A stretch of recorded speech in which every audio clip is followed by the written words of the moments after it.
श्रीमद् भागवत गीता सिर्फ एक धर्म के लिए नहीं है, बल्कि इसे धरती के हर इंसान को पढ़ना और समझना चाहिए ताकि वह अपनी जिंदगी में सुख, शांति और सफलता को प्राप्त कर सके। कहा जाता है कि जिस घर में गीता का पाठ हर रोज पढ़ा जाता है या सुना जाता है, उस घर में भगवान श्री कृष्ण आते रहते हैं। श्रीमद् भागवत गीता साक्षात भगवान की दिव्य वाणी है। इसकी महिमा अपार है, अपरिमित है। उसका यथार्थ में वर्णन कोई नहीं कर सकता। शेष महेश गणेश भी इसकी महिमा को पूरी तरह से नहीं कह सकते।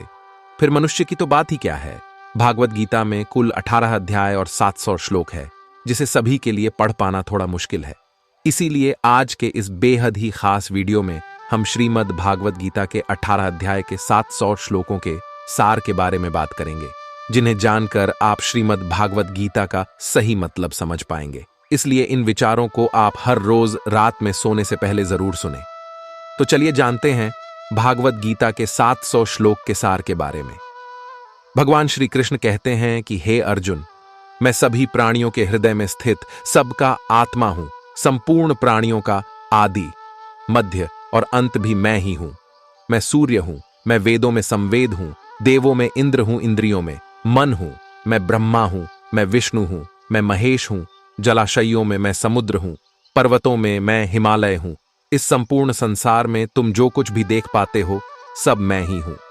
कोई आदमी चाहे लाख चीजें जान ले, चाहे वह पूरे जगत को जान ले, लेकिन अगर वह स्वयं को नहीं जानता तो वह अज्ञान है। अगर कोई आपको ठुकरा दे तो बुरा मत मानना, क्योंकि वह वास्तव में आपकी कीमत नहीं जानते। जो रिश्ता हमें रुला दे, उससे गहरा कोई रिश्ता नहीं, और जो रिश्ता हमें रोता हुआ छोड़ दे, उससे कमजोर कोई रिश्ता नहीं। हमेशा शांत रहे। इससे आपके जीवन में खुद को बहुत मजबूत पाएंगे, क्योंकि लोहा ठंडा होने पर ही मजबूत होता है, पर गर्म होने पर तो उसे किसी भी आकार में ढाला जा सकता है। किसी विपत्ति के समय आपको ये 7 गुण बचाएंगे: आपका ज्ञान, आपकी विनम्रता, आपकी बुद्धि, आपके भीतर का साहस, आपके अच्छे कर्म, सच बोलने की आदत और ईश्वर में विश्वास।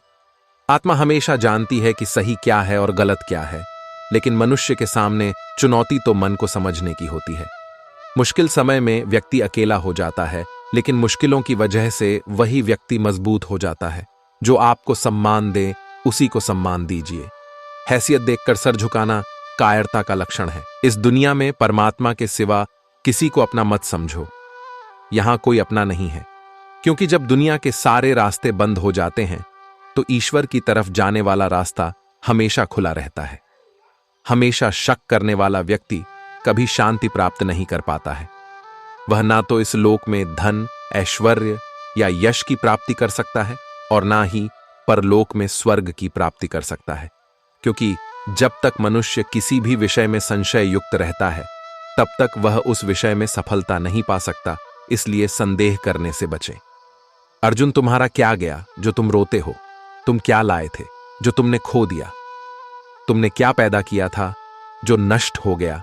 तुमने जो लिया यहीं से लिया, जो दिया यहीं पर दिया। जो आज तुम्हारा है, कल किसी और का होगा, क्योंकि परिवर्तन ही संसार का नियम है, और समय के साथ संसार में हर चीज परिवर्तन के नियम का पालन करती है।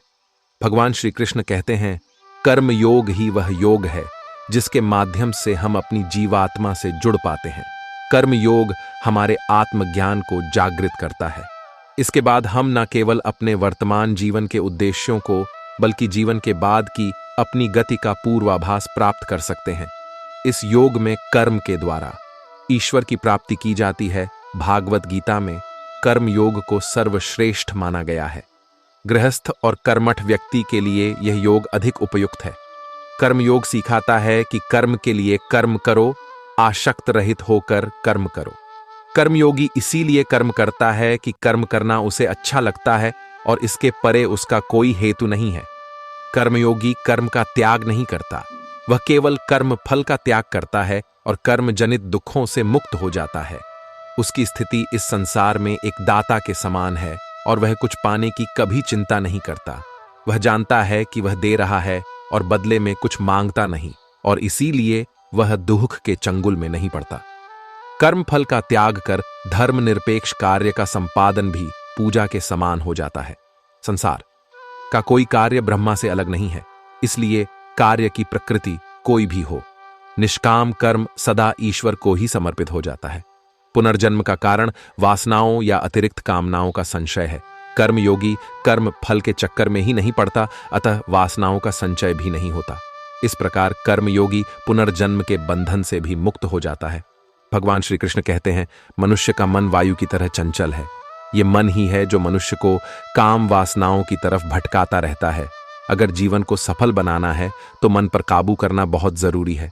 मन को वंश में करने से दिमाग की शक्ति केंद्रित होती है, जिससे कार्यों में सफलता मिलने लगती है। गीता के अनुसार जिस व्यक्ति ने अपने मन पर काबू पा लिया, वह मन में पैदा होने वाली बेकार की चिंताओं और इच्छाओं से भी दूर रहता है। साथ ही व्यक्ति अपने लक्ष्य को भी आसानी से प्राप्त कर लेता है। अगर मन को वश में नहीं करोगे तो वह तुम्हारा सबसे बड़ा शत्रु बन जाए।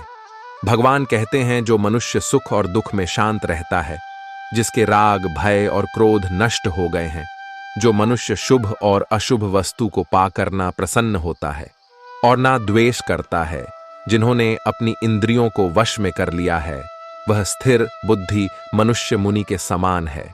ऐसा मनुष्य स्थिर, चिंतित और इंद्रियों को वश में करके ज्ञान द्वारा परमात्मा को प्राप्त करके हमेशा संतुष्ट रहता है। क्रोध मनुष्य को नरक की ओर ले जाने वाला द्वार है। क्रोध करने से व्यक्ति का मन अशांत हो जाता है और उसकी स्मरण शक्ति भ्रमित हो जाती है। स्मृति में विभ्रम होने से उसकी बुद्धि नष्ट हो जाती है और फिर व्यक्ति का पतन हो जाता है। भगवान श्री कृष्ण कहते हैं, मनुष्य को क्रोध करने से बचना चाहिए। कितना भी गुस्सा आए, स्वयं को शांत रखने का प्रयास करें।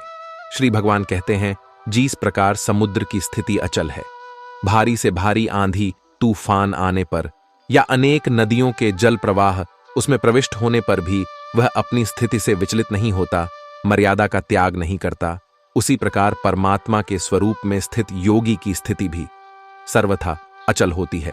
बड़े से बड़े सांसारिक सुख दुख होगा, सहयोग वयोग होने पर भी उसकी स्थिति में जरा भी अंतर नहीं पड़ता। वह योगी परमात्मा में नित्य, निरंतर, अटल और एकरत स्थित रहता है।